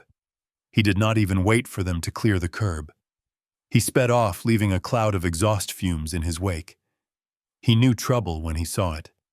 They were left standing on the sidewalk. 2 broke gamblers with nothing but their suitcases and a hangover. "Let's just get inside," Megan whined. She was shivering. "I need a shower. I need to sleep for a week." Brad grabbed his suitcase. The wheels clattered loudly on the concrete driveway. He marched toward the front door with the aggressive, stumbling gait of a drunk man who is trying to prove he is sober. I can imagine him reaching into his pocket for his keys. I can imagine the frustration when his fingers fumbled with the metal ring. He pulled out the key to the front door, the key that had worked for 3 years, the key that represented his access to my money and my life. He jammed the key toward the lock. But there was no keyhole. Brad stopped. He swayed on his feet. He squinted at the door. Where the brass handle used to be, there was now a sleek black panel of tempered glass and steel. It was the biometric scanner Miller had installed. It was a monolith of rejection. "What the hell?" Brad muttered. He rubbed his eyes. He thought he was hallucinating. He thought the whiskey was playing tricks on him. He tried to jam the key into the space between the lock and the frame. Metal scratched against metal. "Open the damn door," he shouted. He kicked the wood. Megan hobbled up behind him. "What are you doing, Brad? Just open it." "It is broken," Brad yelled. He turned to her, his face red and sweaty. "The lock is gone. Someone changed the lock." "You are drunk," Megan said, pushing him aside. "Let me do it." She reached for the handle. She expected to turn it and walk into her warm living room.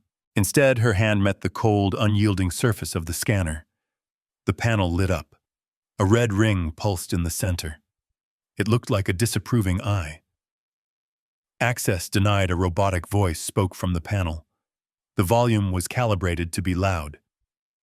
Megan jumped back. "What is that?" Brad was losing his temper. He was tired. He was humiliated. He had just lost $50,000 at the roulette table, and now his own house was mocking him. He dropped his suitcase. He made a fist. "Open up!" he roared. He pounded on the door with both hands.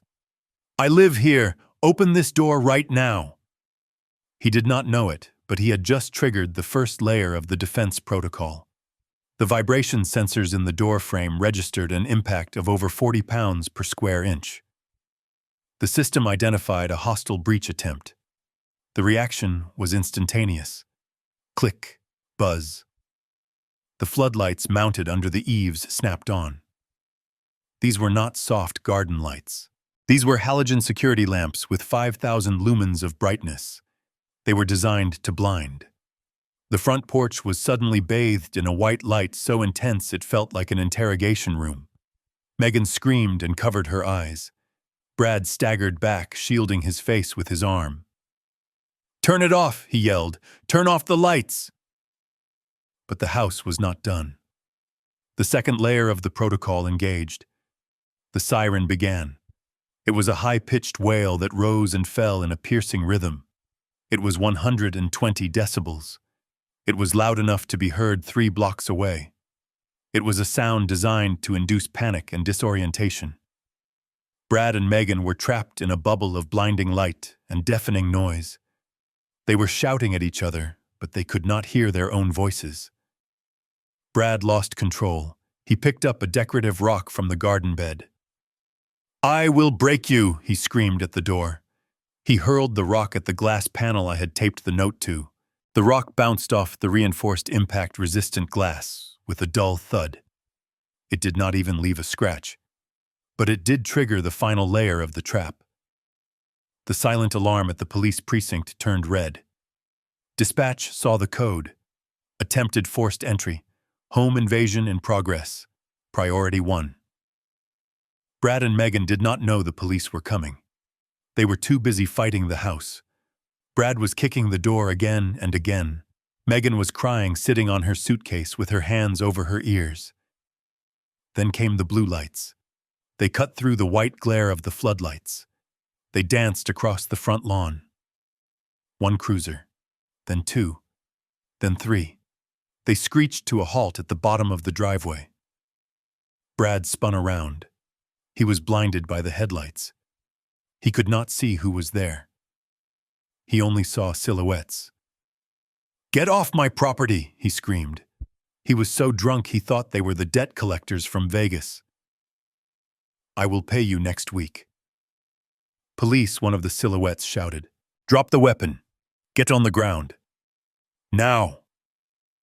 Brad was holding his shoe in his hand. He had taken it off to use as a hammer against the door. To the officers in the dark, it looked like a weapon. "I said get on the ground," the officer commanded. Brad did not drop the shoe. He took a step forward. "Do you know who I am?" he slurred. "I own this house. I am a victim here." That was the wrong move.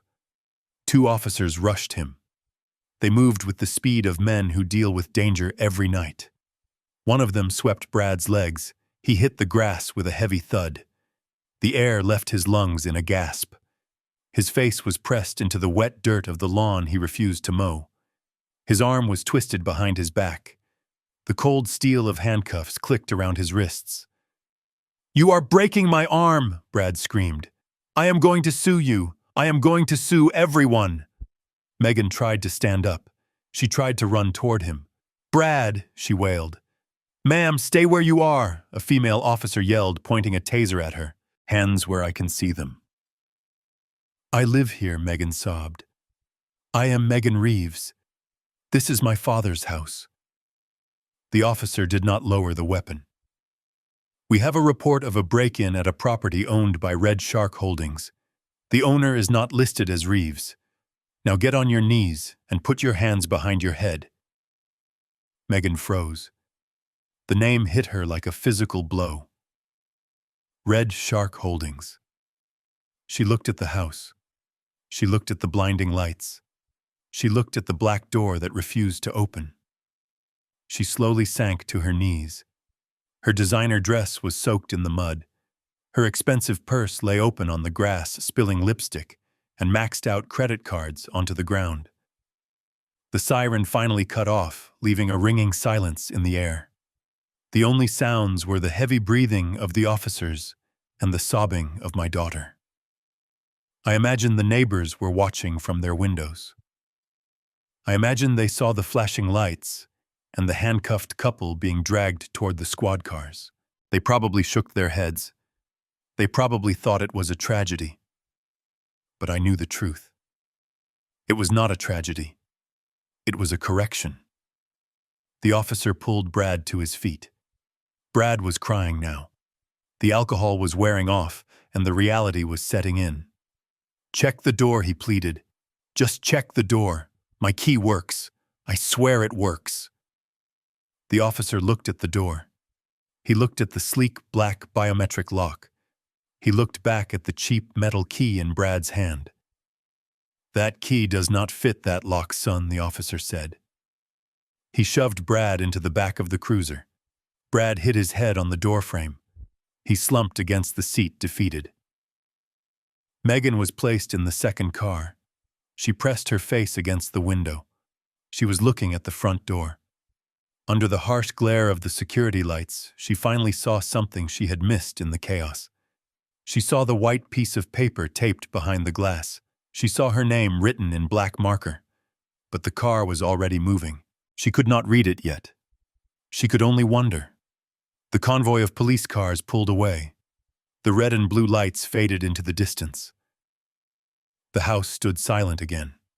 The floodlights turned off automatically, returning the porch to darkness. The biometric lock pulsed with its slow, steady red light. It had done its job. It had protected the asset. It had rejected the virus. I was 3,000 miles away, sitting in a comfortable chair in an airport lounge waiting for my flight to Costa Rica. I took a sip of my sparkling water.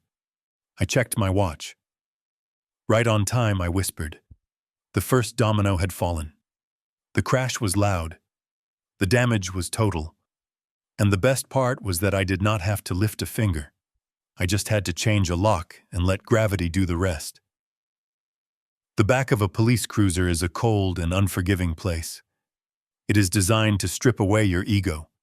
It is a cage of hard plastic and metal mesh that smells of stale sweat and disinfectant.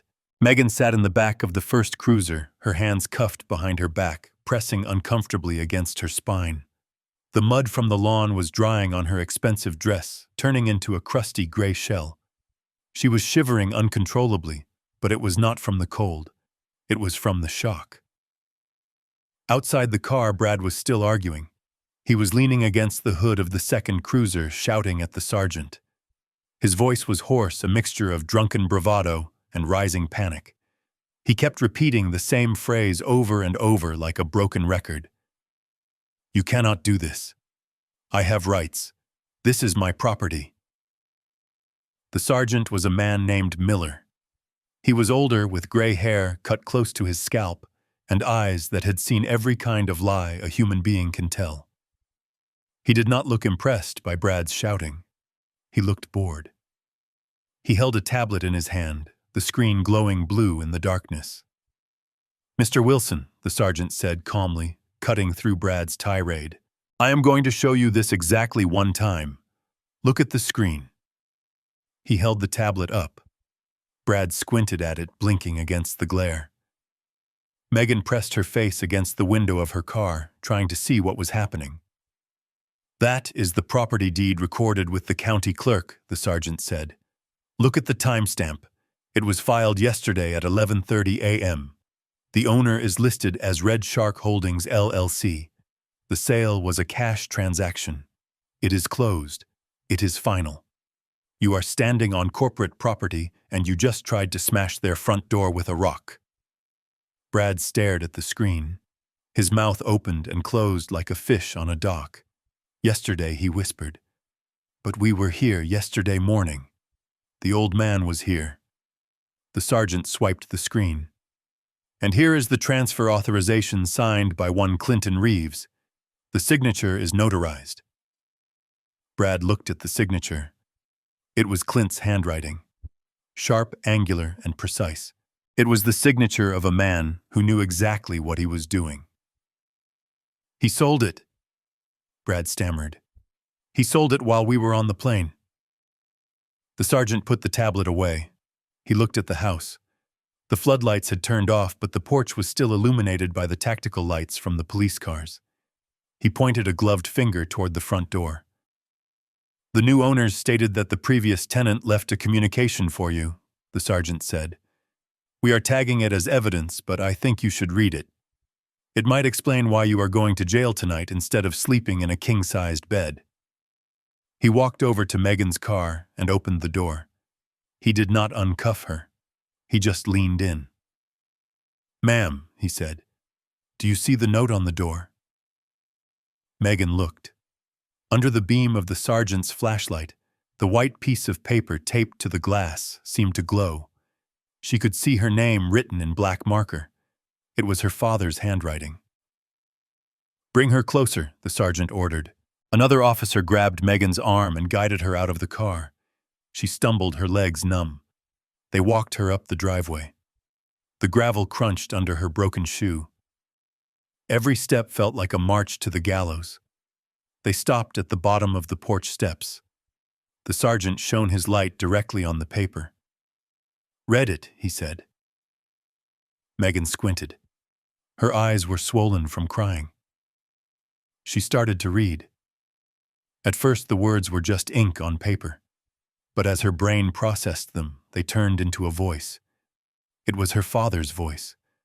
Not the weak, trembling voice he had used for the last month, but the cold, commanding voice of the auditor.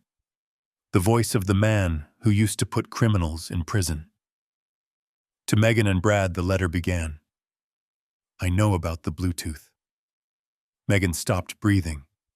The air trapped in her lungs turned to ice. The Bluetooth.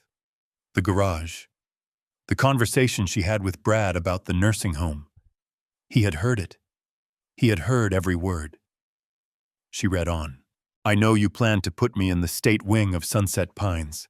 I know you plan to sell my home to pay for your gambling debts. I know you think I am a senile old man who can be discarded like trash."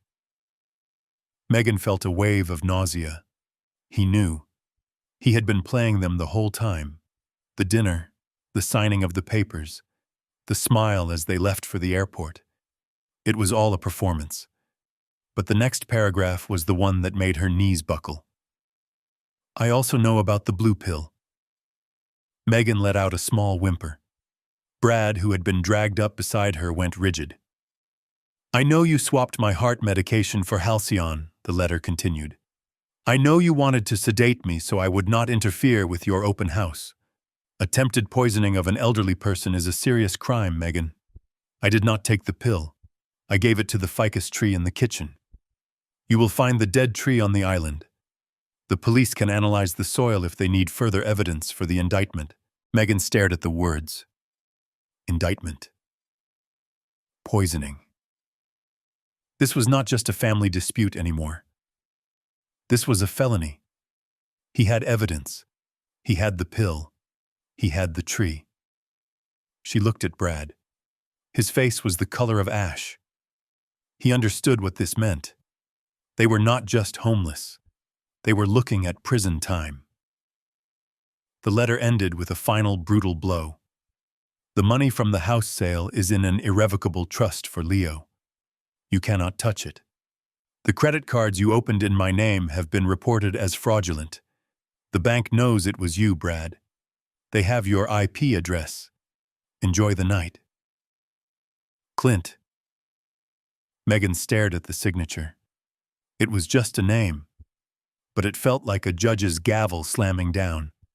She looked up at the sergeant. He was reading the note too over her shoulder. He let out a low whistle.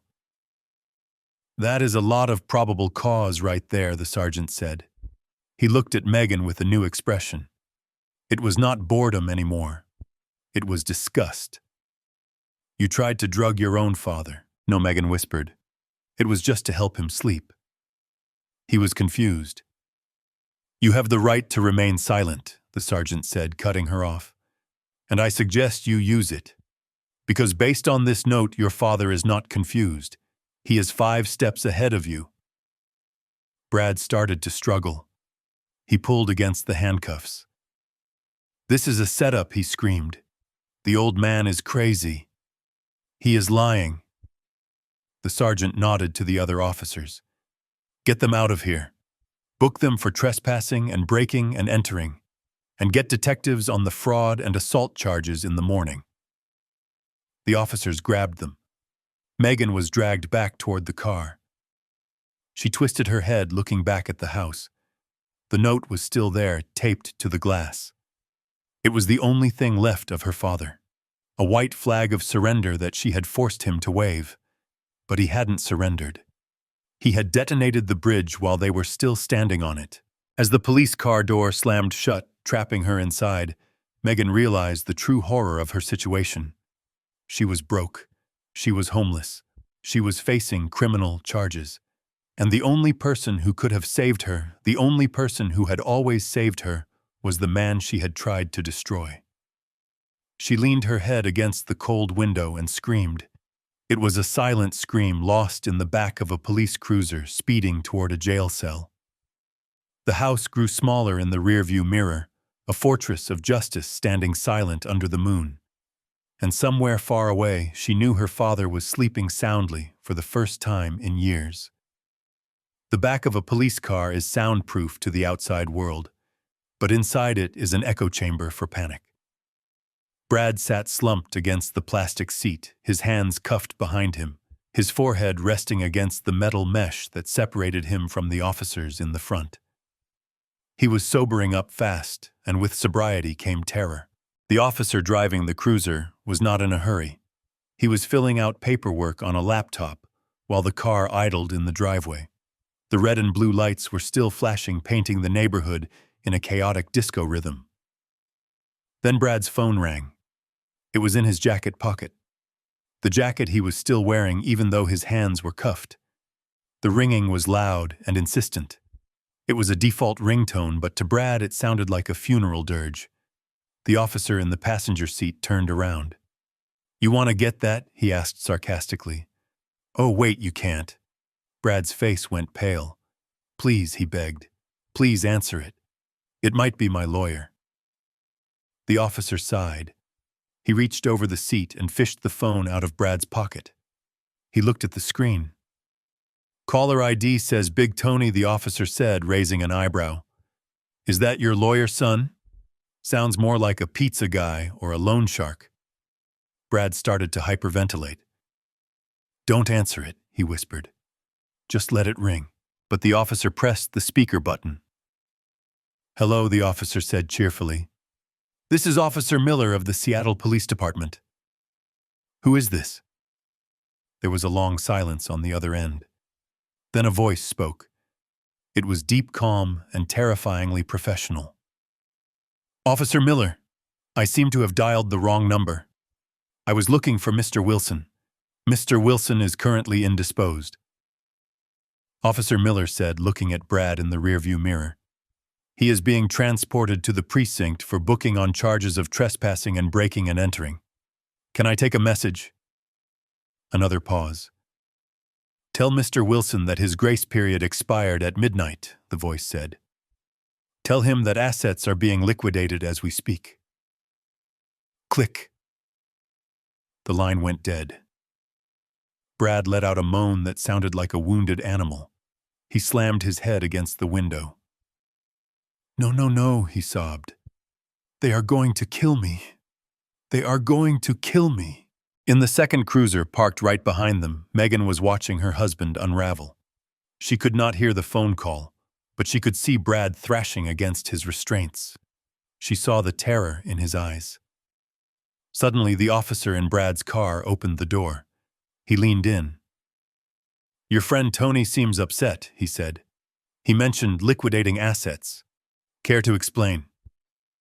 Brad looked at the officer. Then he looked out the window at Megan. His eyes were not full of love anymore. They were full of hate. Pure, unadulterated hate. It is her fault, Brad screamed. His voice was muffled by the glass, but Megan could read his lips. It is all her fault. The officer closed the door. He walked back to Megan's car. He opened the back door. Your husband seems to think you are to blame for his financial troubles, ma'am, the officer said.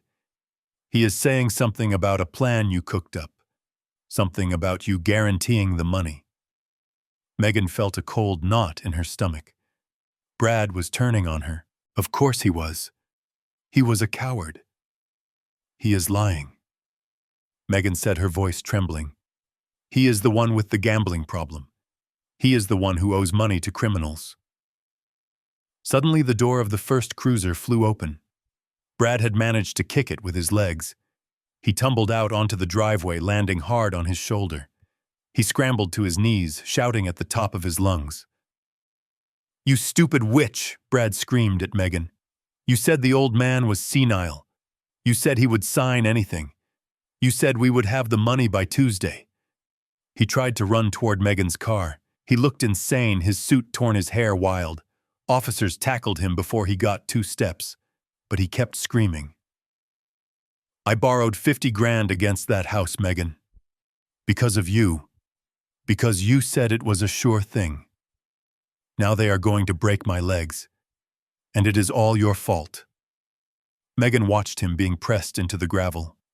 She saw the man she had betrayed her father for. She saw a weak, pathetic creature who would sell her out in a heartbeat to save his own skin. You are pathetic, Brad, she screamed back through the open door. You are a loser. My father was right about you. He was always right. Brad spat a glob of blood and saliva onto the driveway. Your father played you, he yelled. He played you like a fiddle. You thought you were the smart one. You thought you were the heiress. Now look at you. You are nothing. The officers hauled Brad back to his feet. They shoved him into the car and slammed the door. Megan sat back in her seat. The adrenaline was fading, leaving her cold and empty. She looked at the house one last time. The police lights reflected off the dark windows. The house looked like a fortress. It was impenetrable. She thought about the letter. I did not go to a nursing home. I went to find a life where I am respected. She realized then that her father had not just escaped. He had ascended. He had risen above their petty greed and their toxic maneuvering. He was gone, and he had taken his dignity with him. The convoy started to move. The tires crunched on the gravel. Megan watched her childhood home disappear into the darkness. She was alone. She was handcuffed. She was broke. And somewhere in the city, a man named Big Tony was looking for his money. The dominoes had fallen, and Megan was buried under the rubble. 1 week later, I sat at the head of a long mahogany table in Harold Solomon's conference room. The air conditioning was humming a low, steady drone that sounded like a waiting room for purgatory.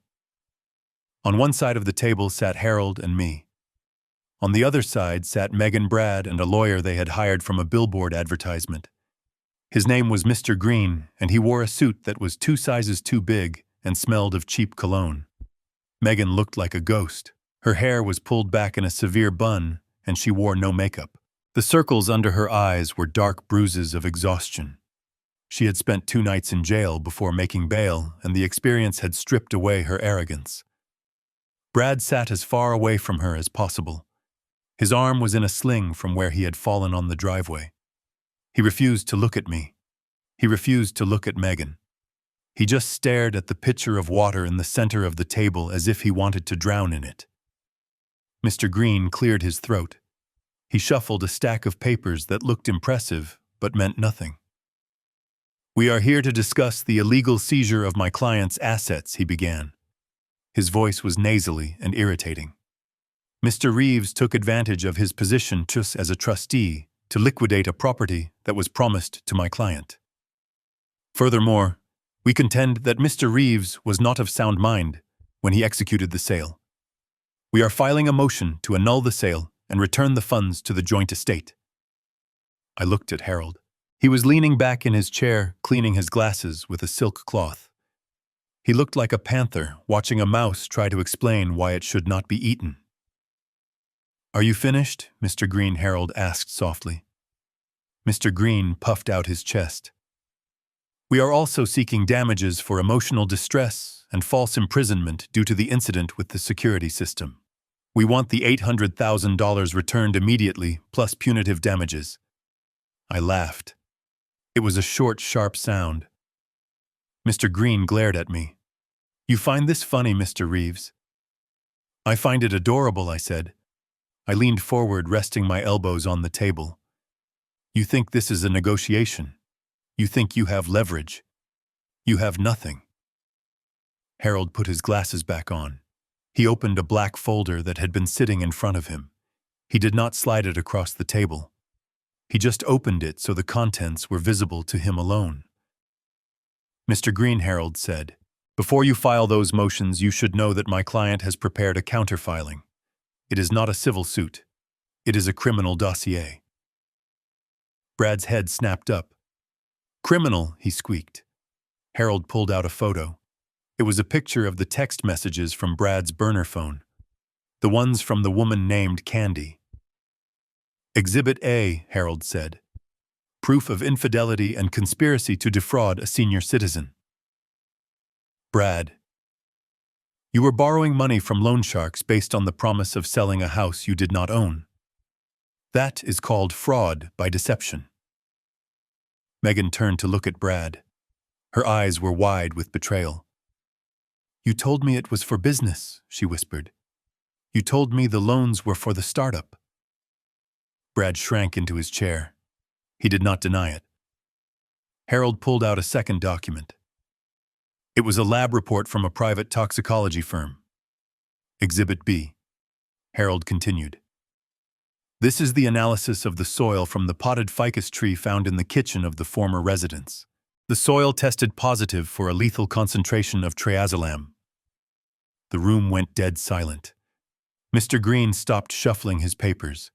He looked at the report. Then he looked at his clients. He saw the color drain from Megan's face. He saw the way her hands started to tremble. He realized in that moment that he was not representing victims. He was representing potential murderers. Harold looked directly at Megan. "Attempted murder via poisoning carries a sentence of 20 years to life in this state. We have the pill bottle. We have the soil. We have the motive." Megan started to cry. It was a silent, terrified weeping. "I didn't mean to hurt him," she sobbed.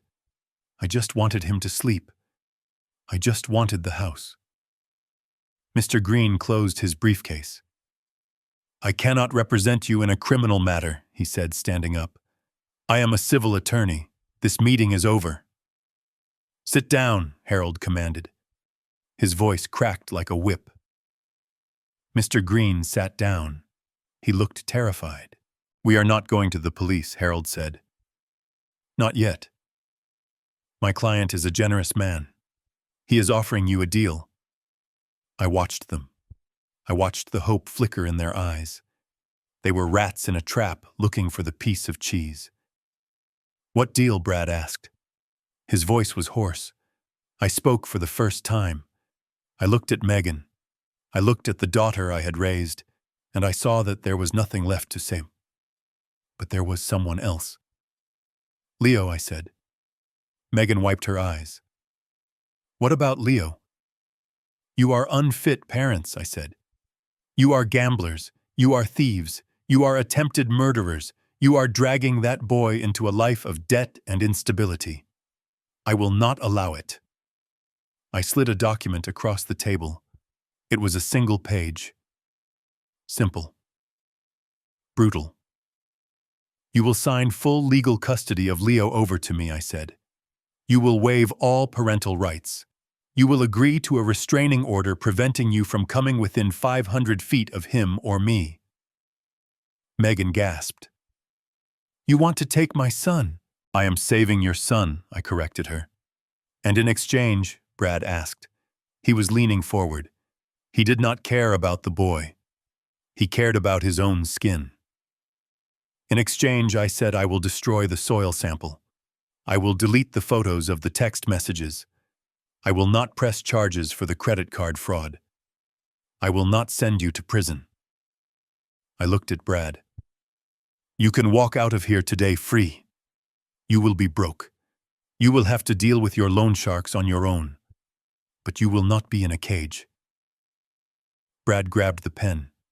He did not hesitate. He did not look at Megan. He did not ask about visitation. He just wanted out. "Where do I sign?" he asked. Megan grabbed his arm. "Brad, what are you doing?" "That is our son." Brad shook her off. "We are looking at 20 years, Megan. 20 years. I am not going to prison because you couldn't handle your father. Sign the paper. We can have another kid. We can't have another life." I watched the realization hit Megan. She saw her husband for what he was, a coward. She looked at me. She looked for mercy. "Dad, please," she whispered. "Don't do this. I am not your dad," I said coldly. "I am the plaintiff, and you have 10 seconds to sign before Harold calls the district attorney." Harold picked up his phone. He started to dial. 1, 2, 3. Megan looked at the phone. She looked at the lab report. She looked at the photo of the burner phone. She saw the walls closing in. "Give me the pen," she choked out. She signed. Her hand was shaking so badly, the signature was barely legible. But it was there. She had traded her child for her freedom. She had proven my point better than any argument could. She loved herself more than she loved her son. Harold took the document. He checked the signatures. He stamped it with his notary seal. "It is done," Harold said. I stood up. I picked up the document. I did not look at them. "Get out," I said. Megan stood up. She looked small and broken. "Can I say goodbye to him?" she asked. "Can I just tell him I love him? If you loved him, you would not have tried to kill his grandfather for a down payment on a Porsche," I said. "Get out." They left the room. They walked out into the hallway, and I heard them start arguing before the elevator doors even closed. They would blame each other for the rest of their miserable lives. They would act like victims. But they would never hurt Leo again.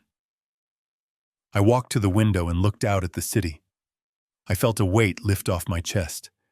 It was not happiness. It was relief. "You know," Clint Harold said, closing the file, "you gave up a lot of leverage. You could have put them away for a long time." I turned to my friend. "I did not want justice, Harold. I wanted a future. I bought Leo's freedom for the price of my silence. That is a bargain." Harold nodded. He understood. He handed me the file containing the custody papers. "So what now?" he asked. "Now," I said, taking the file, "I go pick up my son." I corrected myself.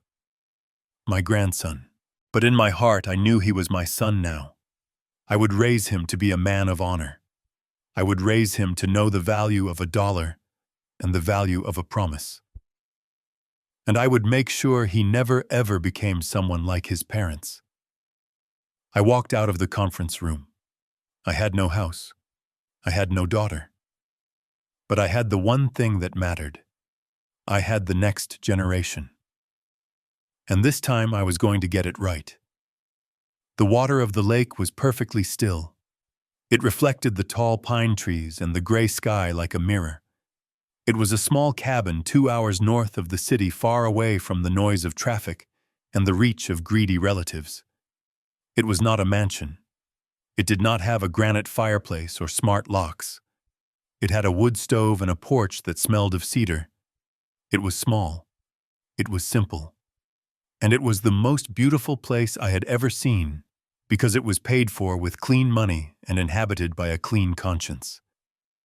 Leo sat on the end of the wooden dock, his legs dangling over the edge. He was wearing a thick wool sweater and holding the fishing rod I had given him for his birthday.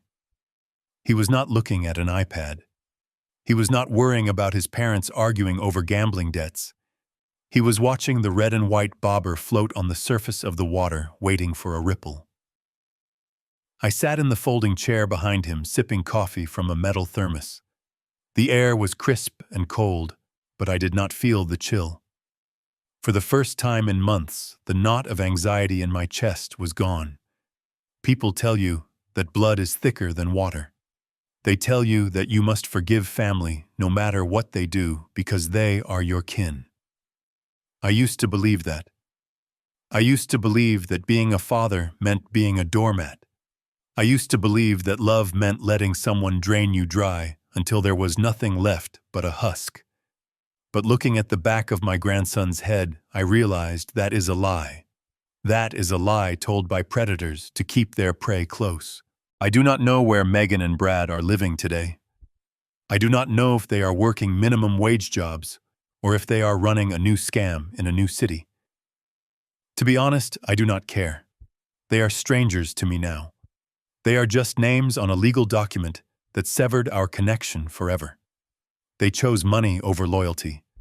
They chose a quick payout over a lifetime of support. And in the end, they got neither. I looked at my hands. They were old hands. They were spotted with age and scarred from years of work.